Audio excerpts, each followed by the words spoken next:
The lighting in my garage is pretty garbage, which kind of sucks because I need good lighting when I'm filming content or when I'm working on my motorcycle. So I went ahead and bought these hexagon lights for the garage, which you can also purchase from down here. But before you do anything, let me go ahead and put these up and see how they work. But I have to move the bike out real quick.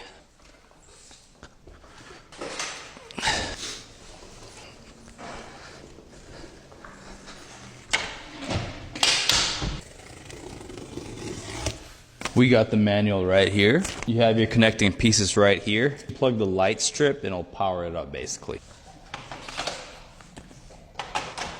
Here's one hexagon. We're gonna test this out, see how bright it is.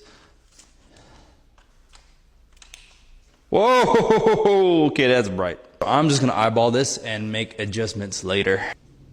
Oh, damn. We're getting there. All right, moment of truth.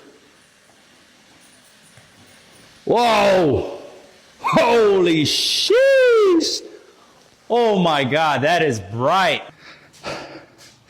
It lit up the whole garage. I think it's worth it. I'm definitely getting another set.